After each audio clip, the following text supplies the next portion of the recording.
Perkenalkan, nama saya Hariman Siregar, NIM 243307611002, Prodi Agroteknologi, kelas AGTA. Halo, perkenalkan nama saya Ferdiansyah Saputra Ginting. NIM saya 243307611135. Prodi saya jurusan Agroteknologi, Fakultas Agroteknologi Universitas Prima Indonesia. Saya dari kelas AGTA. Assalamualaikum warahmatullahi wabarakatuh. Perkenalkan, saya Wahyu Rianda, angkatan 13, program studi Agroteknologi, Fakultas Agroteknologi, dengan NIM 243307611051, kelas AGTA. Hai, perkenalkan nama saya Alia Syahrani dengan NIM 243307611031 dari kelas AGTA, Fakultas Agroteknologi, Prodi Agroteknologi, Universitas Prima Indonesia.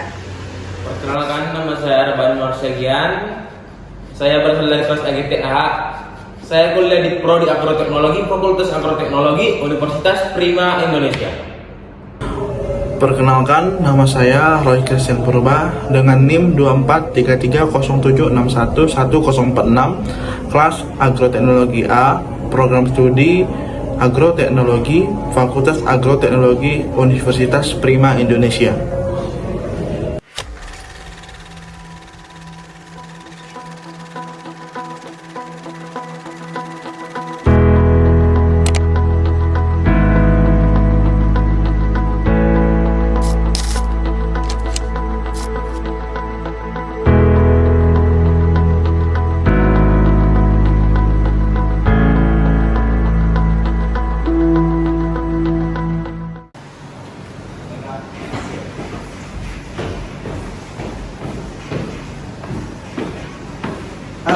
Ya.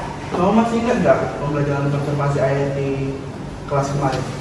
Oh, konservasi itu merupakan upaya pelestarian lingkungan dengan ketat memperhatikan manfaat dan diperoleh pada saat itu. Kemudian konservasi itu gunanya untuk melindungi, mengelola, memelihara dan menjaga pelestarian lingkungan. Terus konservasi air itu upaya untuk melindungi dan mengelola dan memanfaatkan sumber daya air secara efisien gitu. Jadi bagaimana konservasi air lantaran di dataran tinggi? Kalau itu biasanya untuk di dataran tinggi itu biasanya digunakan konservasinya atau upayanya itu penanggulangannya digunakan kayak rora, tapak kuda. Kalau tapak timbul itu tidak disarankan di dataran tinggi. Terus? Kenapa? Karena tapak timbul itu digunakan di saat tanah itu tergenang. Gitu. Tapi apa sih sebenarnya ininya? Apa lagi namanya? Konservasi, manfaat dari konservasi. Yaitu manfaat konservasi air dataran ini untuk mencegah supaya nantinya produktivitas ataupun hasil dari buah kelapa sawit ini maksimal. Oh, Ya. gitu ya. Oke deh Roy, makasih ya ilmunya. Iya, ayo kelas ini.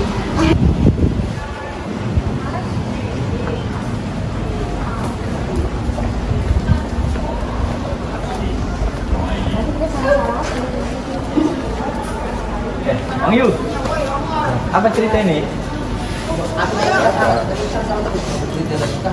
Ini masalah materi ini kan ada kita membahas suatu tentang kelapa sawit. Aku masih ada bingung ini. Dari apa?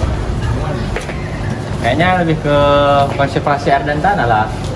Kayaknya itu suatu materi yang bisa bilang nggak susah, tapi agak memberat juga kalau misalnya kita mensepelekan materi itu. Terus, tentunya kan, kalau misalnya konservasi itu kan katanya itu melindungi. Nah, kalau misalnya kita di sawit itu dalam hal apa dia?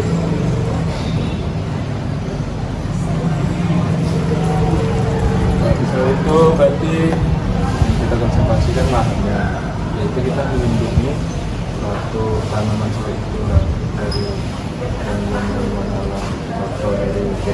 Kalau di dataran rendah kan banjiran. Oh, banjir. Berarti geraknya konservasi ini lebih ke lahan tapi dalam upaya melindungi. Nah, dapat ini. Oh, oke. Nah, kalau misalnya kita melindungi lahan ini kan yang seperti dibilang kan ada banjir ini ya kan. Nah, kalau misalnya konservasi air dan tanah.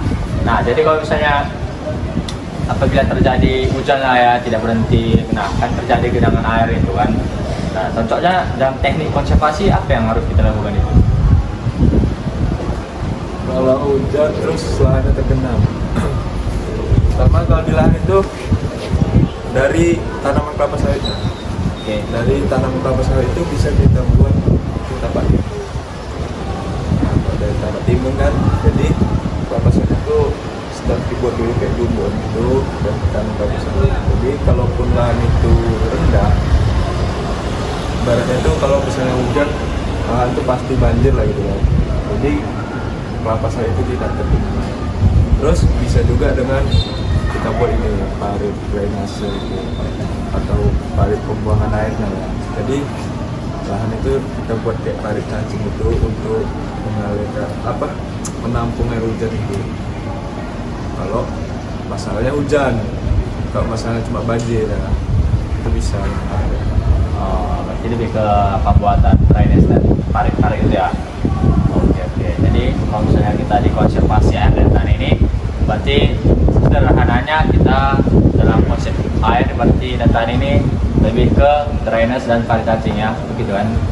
Oke. Cuma jadi kalau misalnya dalam konservasi air dan tanah ini mungkin yang seperti yang sudah kita pelajari itu kalau misalnya itu kan Bang Yu ya lebih ke adanya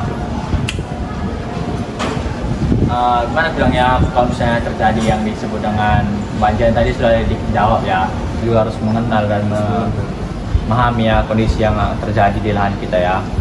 Oke, mungkin itu aja ya. Oke, kita dulu Bang Yu. Iya, terima kasih ya. Hariman, kamu tahu nggak sih masalah konservasi air dan tanah itu makin penting aja bagi kita, apalagi di dataran tinggi dan rendah. Kira-kira apa ya cara paling efektif buat menanggulanginya? Betul sekali, Pak In. Ini masalah krusial. Kalau tidak dataran tinggi, fokus utamanya adalah mencegah erosi dan menjaga ketersediaan air. Salah satu cara paling umum itu dengan membuat terasering atau sengkedan di lahan pertanian yang miring dan begitu. Aliran air hujan nggak bisa diperlambat, jadi tanah nggak langsung terbawa. Oh, terasering.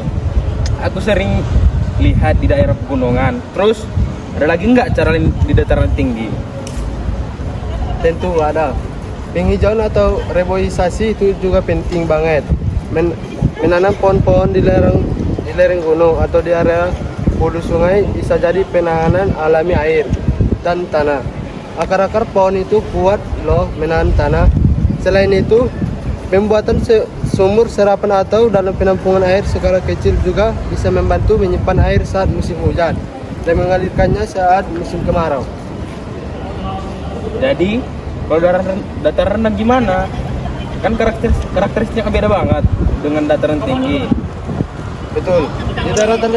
Di dataran rendah tantangannya beda. Biasanya masalah utama adalah banjir dan intrusi air laut. Kalau dekat pantai atau penurunan muka air tanah, kalau pengambilan air tanahnya berlebihan. Untuk penanggulangan air, kita bisa fokus pada pengolahan drainase yang baik. Kamu tahu nggak sih masalah konservasi air dan tanah ini makin penting aja, apalagi di dataran tinggi dan rendah. Apa yang cara paling efektif buat menanggulanginya? Betul sekali Hariman. Masalah ini sangat krusial di pertanian. Kalau dataran tinggi, fokus utamanya adalah mencegah erosi dan mencegah ketersediaan air. Salah satu cara paling umumnya itu adalah terasering. Ada lagi nggak cara lain dari dataran tinggi? Oh tentu, penghijauan atau reboisasi itu juga penting banget. Dataran rendah gimana? Betul, di dataran rendah tantangannya beda. Biasanya masalah utama adalah banjir dan intrusi air laut kalau dekat pantai. Konservasi melibatkan mulai dari kebijakan pemerintah, partisipasi masyarakat, hingga penerapan teknologi yang tepat. Dengan begitu, kita bisa menjaga kelestarian air dan tanah untuk generasi mendatang.